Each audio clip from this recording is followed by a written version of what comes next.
This is Caffeine and Coils, and I'm Deanna. And I'm Jenny. And we have a special guest with us today. Do you want to introduce yourself? Yeah, my name is Mike Nelson. I'm Director of Commercial Sales here at Mingledorf's, and I am thrilled that you guys were able to work your way so far down the list that you got to me, and happy to be here. Looking forward to having some fun. Well, we're glad you're here. So it sounds like our hot topic might be surrounding commercial HVAC. This is something we haven't actually talked about on the podcast yet. So We were waiting for you. Okay, Yeah, well, we were okay, waiting good. for you. That's a great answer. You have a really busy schedule, so we're just trying to get you on. I do. Okay. Nice ad lib, but we'll take Yeah. that. All right. So tell me about commercial HVAC like I'm a fifth grader, because yeah, I don't really know that much about it. I've spent a lot of my side on the parts and supplies, Yeah. but not necessarily commercial parts and supplies. So tell me all there is to know. Commercial air conditioning for fifth graders.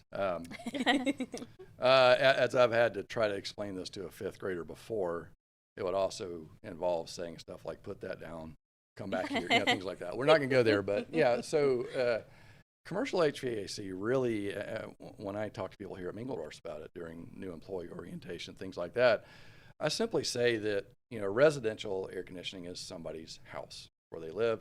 Commercial air conditioning, everything else, right? So that's something as large as, say, the Brave Stadium. We have equipment in the Brave Stadium and places like that. Many large schools in our area. But then also, if you've got a one-room shop that just needs one split system, we do that too. So essentially, anything that's not a house is considered commercial.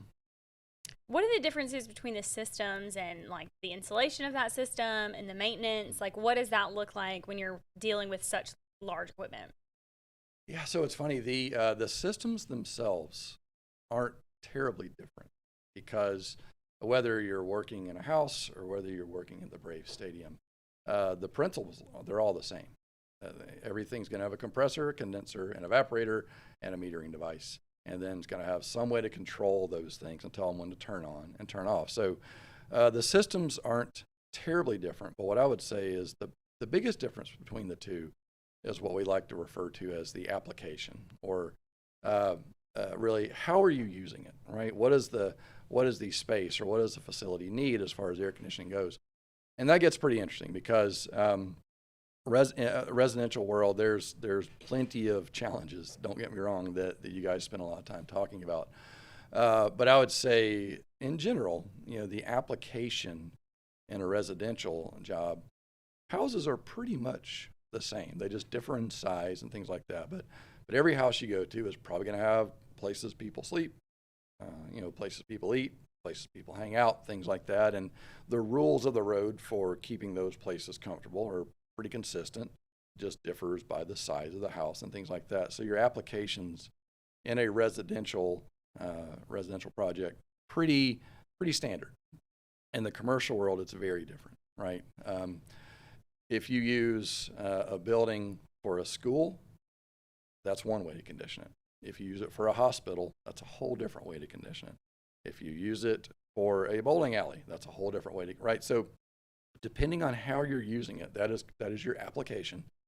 And application by application really differs. And if we don't use the right piece of equipment for the right application, things can kind of go bad, right? And that, unfortunately, is what can tend to scare some people away from commercial that might, they see these big projects and they say, well, I think I could get into that. But then you start to realize the price of failure in the world of commercial, it can be pretty dramatic if you misapply a system. But really, I say that's what we do here at Mingledorf's, and the sales team that we work with is here to help people make sure that they're applying the system correctly and they're selecting the right type of equipment for that application.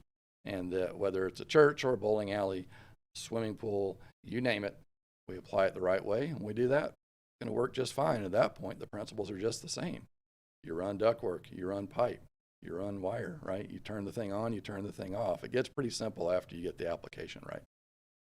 I think that actually sounds interesting and exciting to have different applications for different things, like figuring out the best equipment for that particular scenario.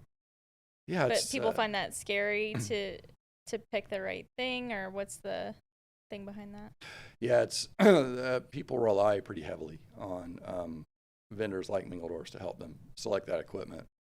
Years ago, before I worked here, I was in the engineering field, and as we would start designing our system, eventually we'd get to the point where we'd say, okay, now what do we select?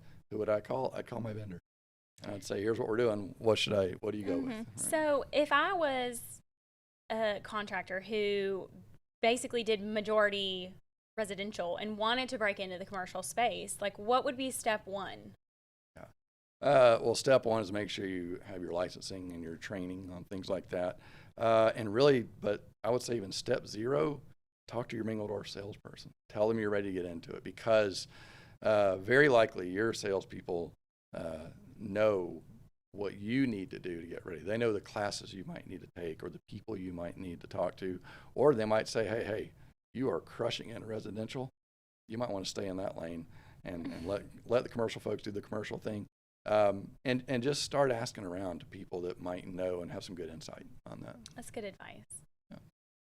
Now, you kind of touched on a lot of it. A lot of it is the same as far as the different components and stuff. What about maintenance? Is that the same for residential as it is for commercial? That was a good question. So that's where it starts to get a little bit different in that, in the commercial world, you have chilled water. And a chiller, essentially, instead of making cold air like these machines do, a chiller just makes cold water. Then you pump that cold water somewhere, and that's what cools the space. But maintaining a chiller is a little bit different than maintaining a split system. That does require dedicated training on how to do that. That's I like watching YouTube video as much as anybody, learning how to fix something, but thank heavens there's not YouTube videos out there on how to fix a chiller. At least I really hope not. And so, that's something you got to know how to do. But here's where they're the same again, is whether it's a residence or whether it's a 2,000-ton chiller, if you don't maintain it, you'll have problems a lot sooner than you should have. Right. Not that long ago, we shared a historical picture of this chiller that was in Mobile, Alabama on our social media page, and it was like very, very old and still operational because clearly somebody maintained that chiller like they should have. So it's been around a while. That happens. So when you're considering upgrading or replacing the commercial HVAC systems, what factors should be prioritized to ensure the cost savings and system reliability? Yeah, I like that question because the first thing to consider, and this is whether you've been in commercial for a million years or this is your first job, if you go out there and you're talking with the owner, in this situation, their equipment's probably either failed or it's really close to failure, right? The question I'd always ask first was, hey, did this existing system, did it work? Right? For the past 10 or 15 years, if it's worked and people have been comfortable, well, this is a pretty easy job for us. Now I just got to replace like for like. Got to make sure my voltage is right, got to make sure my tonnage is right, and my duct connections line up. And so I take off the old one, I put on the new one, I hook it back up, and you're good to go. However, if I go to that owner and I say, hey, how did you like your old system? And they just start spewing venom, right? I can't stand this thing. It's never worked. People have been hot. People have been cold. I get complaints all day, and it's this tidal wave of complaints. Well, then that sounds like a system that's been misapplied. And if it's been misapplied, the worst thing you can do is just go change like for like, because now you're just giving them another system to misapply for another 15 years. So that's when you start asking questions of like, well, what are you doing in here, right? Are you running a gymnasium or are you running indoor putt-putt? Or are you running a school, right? What's going on in this building? And let's make sure the replacement equipment makes sense for what you're doing inside the building. And there again, I encourage you to lean, by you, 5-year-old commercial air conditioner / internet influencer, you or our customers, lean into your Mingledorff sales team in those applications to say, hey, I've got this application, hasn't worked for 15 years, but here's what's going on inside the building. Here's what they want. Do you have anything that could help? You do that, you're a hero, and people they're gonna love you for it. So, question. I mean, what if you take that indoor putt-putt space and all of a sudden you want to make it something different? Like, what do you do when a customer comes to you and says, hey, listen, this space used to be something different, and it might have worked great for them, but it's not working in the application that we have now? Yeah. So the first question would be, why why did they get out of the indoor putt-putt business? That's a winner of a business. And why would you do that? Why would you do that to your community?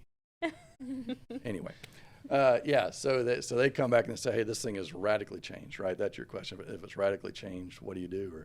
And that's when you start asking, well, what are you going to do next? Because we've even seen since the pandemic, the way that spaces are used has changed, right? Some people will say, hey, there used to be 50 people sitting in the office. Now there's only 10 at any given time.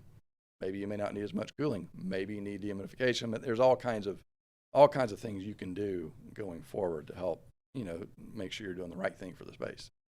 Okay. What about as far as advancements in HVAC technology in the commercial space? What is, we've talked about like infinity systems and things like that with residential. What is there in the commercial area? So really most of the advancements in commercial, it's all going variable speed.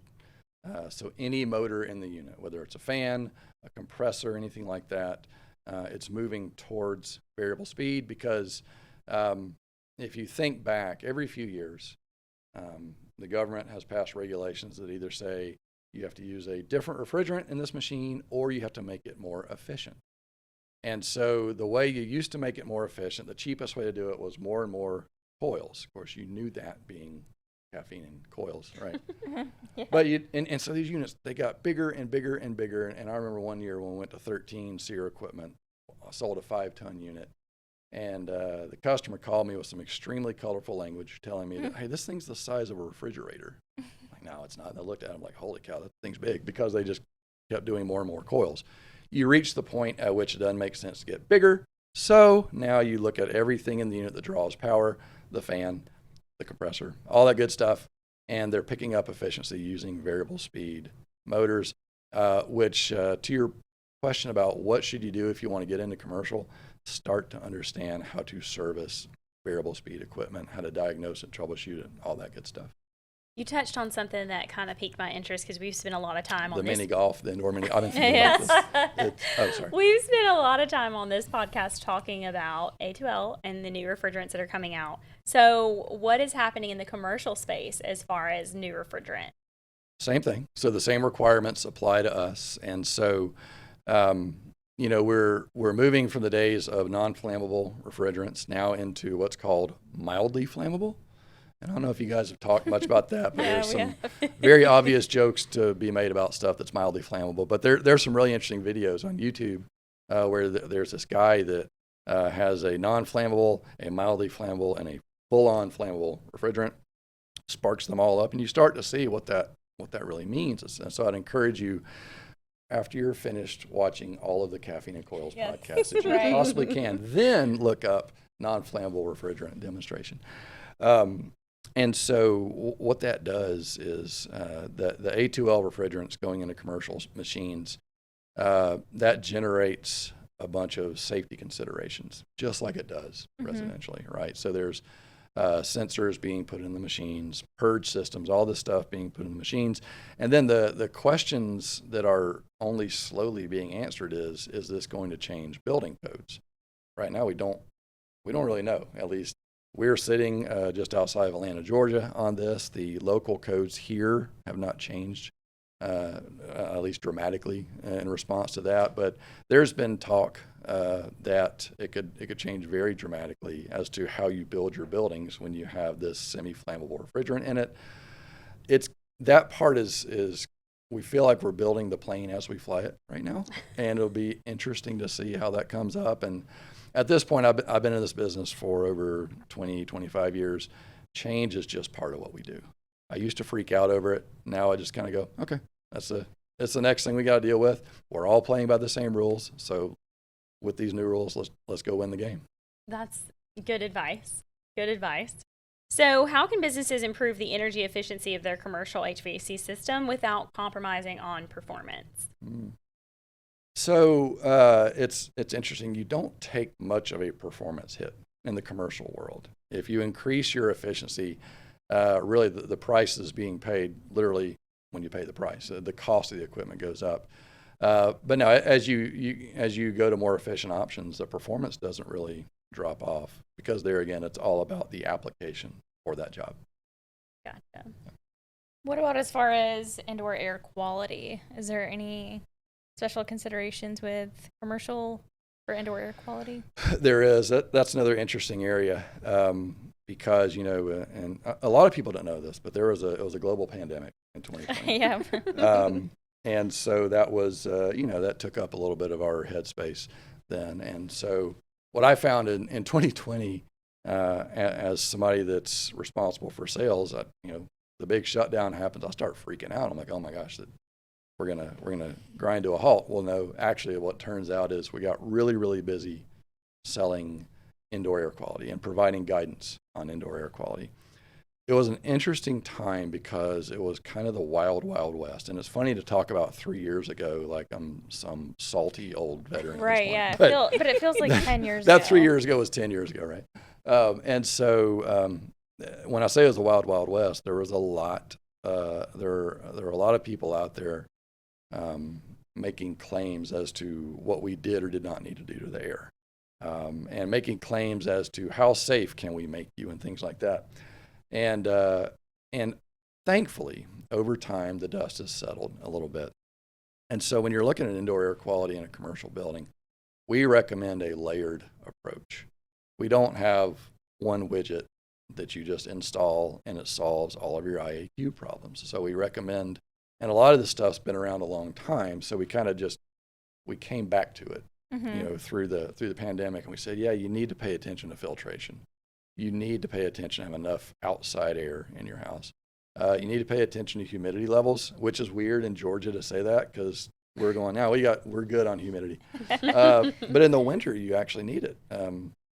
Yeah, I get very dry in the winter. Right, and the dryness actually, studies would suggest that that is why we tend to catch more colds in the winter. Because they're like little bitty micro cracks, all throughout our body, things like that, because they're drying out. So if you humidify, then the idea being, right, less instances of getting sick.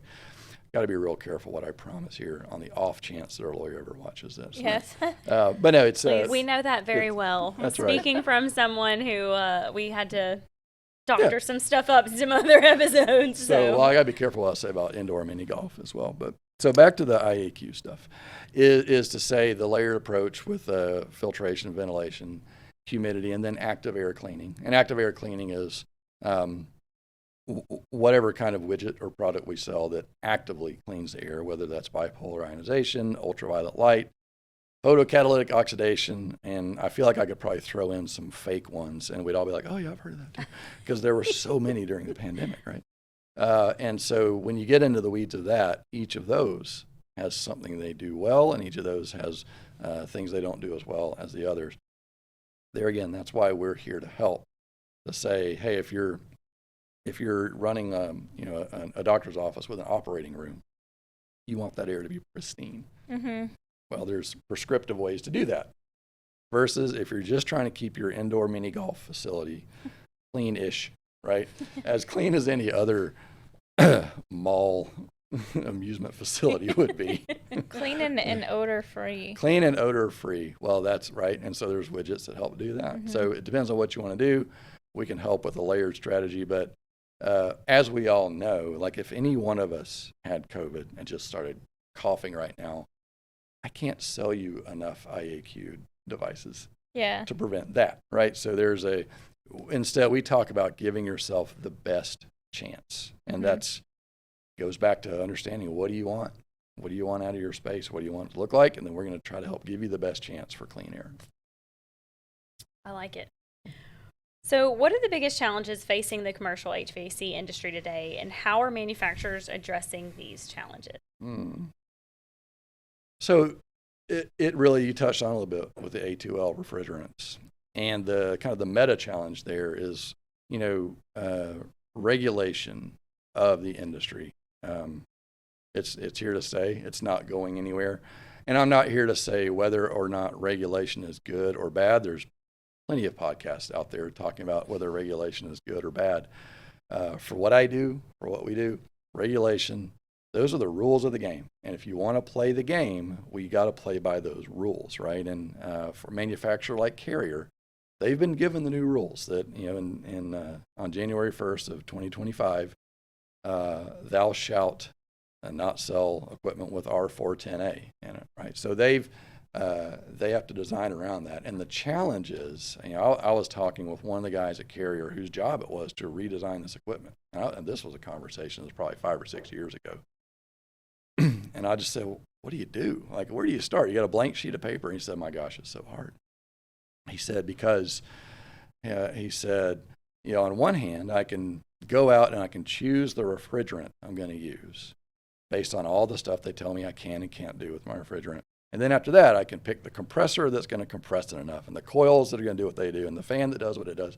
I can build the machine around that. He said, or I can choose the efficiency point that I want to hit first and find my compressor, and then I can choose my refrigerant. And he's just even asking, like, where to start. And the fascinating thing about this, why I have a lot of empathy, a lot of respect for especially manufacturers that do this, is, if they make a design decision and then they just go way down the road with this design decision, and 5 or 6 years later, here's the product that they put out to market.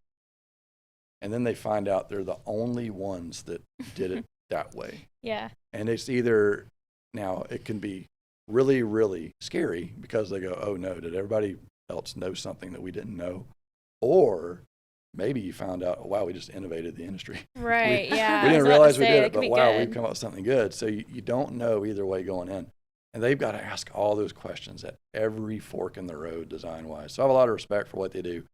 A lot of appreciation that for all the regulations I've been through, that the manufacturers we represent, Carrier, Bryant, Bard, all of them, they've gotten it right. And I'm always amazed that they do, given all they have to think about and all the questions they have to answer going into it. That's a unique perspective. I've never thought about it that way, but That's a lot. I mean, I know now that you say that, it kind of makes sense of why, I know with this upcoming refrigerant change, we're not seeing the same refrigerant across all manufacturers the way Right. that we have previously. Right. So Some of those that's guys pick their interesting. refrigerant first. Yes. Some of the guys pick their machines first. And then even, I would say if you look inside the world of Carrier commercial, Carrier's not using the same refrigerant. So I've had people ask me directly, hey, well, which one's the best? Classic answer, it depends. Yeah. It depends on what you need. And so in my mind, they're all good in their own application. It's going to be a challenge for our customers. I mean, how they stock that much on their trucks. Yeah. And then there may or may not be safety protocols when you have mildly flammable stuff on your trucks. I mean, there's more questions than answers with some of this. And so it's going to be interesting to see how this unfolds. But there again, it's our job here at Mingledorff's to be the tip of the spear and learning about that. We have some lunch and learns coming up here in Norcross where we start talking about that. For more information on the lunch and learn, you'll have to sign up for my college football pick'em contest. I'll give some more information about that later on. I am not nearly the level of internet celebrity that these two are. You kind of you got Joe Rogan, Caffeine and Coils, and then you got me way down here. But I'll be talking about that later if you're interested. We wish. We'll see. Well, do you have any other commercial topics you want to cover? Anything you can think of? Any other commercial topics I want to cover? I'm kind of like Ron Burgundy. You just went off script, and I have no idea what to say right now. So I'm going to start reading that teleprompter. Yeah. No, just to say, in the world of commercial, it's understandable why people could kind of go, "Ooh, it's not for me. I like what I'm doing," and that's fine. This is a great industry. But I would say if you're interested in getting into that world, you've got a whole army of people here to help. And we are going to do our very best to train you, to help keep you out of trouble, and then most importantly, to make you successful, right? The opportunities are out there. We see a lot of good stuff coming. This is a very healthy region, Georgia, Alabama, Florida. We see a lot of growth coming. And so for anyone that needs help, needs pointers, whatever it is, we're here. That's great. I like it. Okay, well, since you are a fan, you know that we have a special fun game for you. Dodgeball? Yeah. Indoor mini No. golf. We have a Maybe dunk. that- Horseshoes. Can we bring out the dunk tank? Yeah. The dunk, yes. Okay. Maybe dodgeball should be one of our indoors. Actually. I think that'd be good. It would. We got It'd the be space hard do to it. translate that though to a podcast To audio. for those who are not watching. The audio version would be equal parts entertaining and unlistenable. So Yeah. I say go for it. That's how you're going to beat Rogan consistently. You're right. That's true. What were you Good talking advice. about? Okay. Good advice. Well, I have some questions for you and Jenny. So these are fast money questions. How much money and how fast? You don't get any money, but like Family Feud. I don't know if you watch that. Yes. They're just kind of questions you watched just kind of blurt out the answer, but I want you to both answer because I do have We're hoping the edit button, like Scott's got his finger right. I know. Yeah. Yeah. Answers. Okay. I do have answers with points, so hopefully you guys will actually get. Okay. close So we to just these. blurted out. Yeah, both of you. I We- want both of you to answer. How we hard don't are beep these? in, or we don't. No beeping in, just blurt. Okay. You're not hard. Okay. Name a house you never want to be in. Haunted. An outhouse. I like it. So funny. You got the most answered one. So Okay. you win, and you got the Okay. least answered one. I really felt you were gonna say Hold dog. on a minute. I thought you were gonna say doghouse. I I mean, didn't some even dog think houses are about pretty that nice. I But feel like- who's ever been to an outhouse and be like, man, that was a great experience? And, I mean, you're right, but that's just not. I know. Therefore, like, I consider myself the people's champion in this game. So number one answer. So Mike's up He one said the to people's nothing. champion. That's right. Okay. Name something associated with vampires. Fangs. Count Chocula. Okay, Count Chocula isn't on here, but Fangs People's is pretty low on the list. Champion. Number one answer was Twilight. Oh my gosh. I didn't get into that No. series, so. No, we need to edit that out. Do, All right. you, do you have a daughter? I do have a daughter. Okay, so you'll get into Twilight then. I think we've already passed that phase. Thankfully. Oh, okay. So yeah. If you could go to the land of Oz, what would you ask the wizard for? Okay. I don't have an answer for this. What would I ask the wizard for? Money. I don't know. Money. Give me some money. I would ask the wizard for some context as to why in the world I'm in the land of Oz in the first place. How did it go from black and white to color? What did you guys feed? Like all this stuff. You get to ask for anything. I feel like you're not the people's champ with I this want one. answers, people's champ. I want answers. The people want the truth. They demand the truth. That's why they listen to Caffeine and Coils. Well, the number one answer is money, actually. But how are you going to spend money in Oz? Is it the same currency? Potentially. You get to leave. You click your heels. And then you get to leave. So Fun it's- fact, my dog is the same breed as Toto. Oh, really? Yeah. Does Toto have money? No. Toto probably costs money, right? Yeah, Or good. not Toto. Toto, I'm sorry. Well, Minnie. Her name's Minnie. Minnie, but she does cost money. Okay. All right. What's something you keep in your car just in case? What's something I keep in my car just in case? Well, I have this like air compressor that will pump your tire up and it plugs into the cigarette lighter. It's probably not a very popular answer. I actually, and so this is funny, I don't smoke, but I keep a lighter in my car. That's a good And idea. it's from my days of like when I used to camp more. It's just always good to have a lighter, right? 'Cause- Okay. Right? I was gonna ask why you had a lighter with Yeah, no, just no it just smoking if you habits. ever right. I like fire. But the funny part about this is you may have noticed I am somewhat older than like 18, and my mother and I were going somewhere, and she opens the glove compartment. And the lighter falls out, and this party was like, "It's not mine." You know, Yeah. like it's I'm holding it for camping. I swear. I'm holding Like, it for a friend. Yeah, I'm a grown man with children. And I felt the need to be like, no. But that's what I keep in my car, so just in case. You know what If else? anybody needs a light. As a parent, you know what else you always have in the car? There are two things I always have in the car. One is like Band-Aids. reusable grocery bag. Not even reusable, yeah. a throwaway grocery bag because my son will sometimes get car sick and I need to have something so the puke doesn't go everywhere. And fast food napkins so that you can wipe the boogery nose yeah. and all that stuff. I have enough fast food napkins to build a bonfire With your lighter. with my lighter. Right? So I'm ready for anything. So you'll be fine, actually. You know what? money and coins is the number one answer. Are you serious? And then food or water is the number two Who's answer. being interviewed for this? I know. Who is? Because I need first to they're know. like, I'm going to the land of Oz and I want money. And they're going to store it in their car. Yep. Now you're And putting And they're all going to the, store it in their you're connecting all the I'm dots. putting the whole system on trial right now. All right, here's a fun one. Name something snowmen might have nightmares about. Let's name something Oh that my snowmen. gosh. Like a might have wildfire? I don't know. I don't know. I have zero good answers for this. You said these weren't going to be hard. They're not hard. Yeah. There's no right answer. It's just the most common answer. But we've seen the most common answers, like, not very good, right? Part of That is not very this is what I do. No, I mean, I think a snowman, Put yourself in his like shoes. anyone, they're probably The afraid. sun. Yeah, they're afraid of being alone. I'm just going to say Yeah. the That sun. is actually the number one answer. I'm just kidding.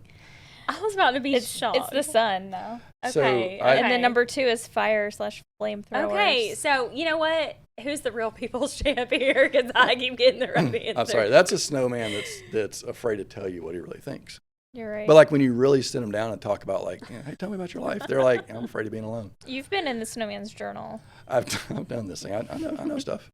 He said I know stuff. All right, here's my last one. Name something that might make you suspect your new house is haunted. Something that might Door make you slamming? suspect I your don't know. new Door. I'm going to house go with door is slamming. haunted. Is Answer. Good answer. Yeah, I love it. let's see, door slamming. Maybe that like that it's too tidy, right? Like the stuff's always getting picked up and put away. That would be a And, nice like, ghost to have. I know. I would love Right? to have But that that's how I ghost. know. I'm like, honey, I'm too busy. I didn't do it. She's like, I'm too busy. We know the kids didn't do it. Therefore, That's true. and the cat didn't do it. It has to be a poltergeist. So moving objects is actually the number two. So that could be. But slamming doors must be number It's one. actually number four. I think It's- the The number words, one is noises and voices. the words Okay. when you said that's actually number two, and you said so that could be in this kind of this pregnant pause. Yeah. I might have been a little condescending. Just I'm not sure that you thought that was that good an answer. But That's my hidden talent. okay. It means you talk down to people, right? That's funny. All right. Well, that's it. Thank you for So coming on with thank us you- yeah, today. Thank you for coming. having me. It was fun. I look forward to this probably getting completely deleted and finding out who your real guest is for this week. But it's been fun. Thank y'all for having me on. And looking forward to you guys just leapfrogging Rogan here pretty soon. Okay, I think so you are got we. it. So yes, are we. Yeah, you got this. I appreciate the confidence. Yes, you got it. People's champion. I'm in your corner. So. All right, that's it. So don't forget to rate, review, and subscribe.